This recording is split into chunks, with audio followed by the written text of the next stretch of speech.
Panginoon para sa atin. Meron akong kwento sa inyo. Isang araw, kami ng mag-asawa, nagbiyahe ng labing isang oras. Kaya nang dati, hinahanap namin ang plano ng Diyos para sa araw na iyon na hiningi sa Kanya na ipakita sa amin ang pagkataon para makapaglingkod. May 5 oras na biyahe na kami. Tumawag ng isang mabait na kaibigan ng pastor. Sabi niya, ipanalangin mo ako. Sabi niya, papunta sana ako sa Cuba para mangaral. Pero nasira ang kotse ko at hindi dumating ang bus. Alam kong nakatira sa lugar ang pastor na yun. Dinaanan namin sa delay yun. Kaya ang sabi ko, saan ka ba talaga nakatira? Binigay niya sa akin ang numero at ang address sa labasan ng exit. Habang sinabi niya yun sa akin, pinalapit kami sa mismong labasan iyon. Nasa exit na po kami, sabi ko. Paano nangyari yun? Sagot niya. 5 oras sa tirahan yung panorti galing dito. Lumabas kami sa exit, pumunta sa kanilang lugar. At yun, sinakay namin siya, pinatid sa airport. Nabutan niya ang eroplano at lumipad pa Cuba. Napakadalas na tayo patuloy na na-stress at nabigo sa ating mga pagsikap dahil kumikilos tayo sa sarili nating mga plano.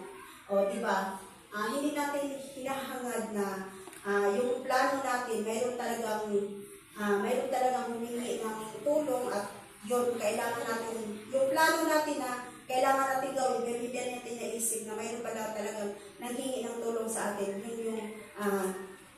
Yung paglilingkod para sa atin sa Kanya, sa ating Panginoon.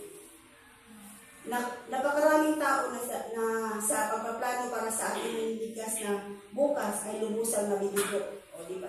Mayroon tayong mga plano na minsan nabibigo, pero minsan naman ay natutupad. Sa pamagitan ng panalangin ay nasalita tayo sa Diyos. Sa pamagitan ng salita, nasalita siya sa atin. Ang panalangin at pag-aral sa salita ay laging magkasama.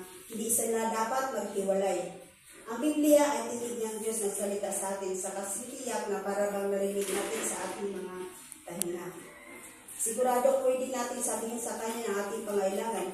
Sinabihan tayong itanggap ang lahat ng ating pangailangan sa Kanya. Ito ay makikita sa 1 Pedro 5:7.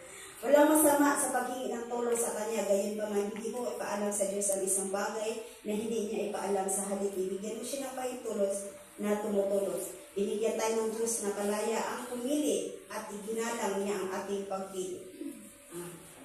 Yun po, binigyan tayo ng ating Panginoon na kailangan po natin pumili. At ito po ay, huwag po kayong mag-alala. Pag-pray lang po natin kung ano po yung mga plano sa ating buhay, yung may mga plano po tayo, huwag po kayong mag-alala. Nandiyan po ang ating boss sa ating buhay. Yun lang po ang ating pag-alalan natin dito sa day 7.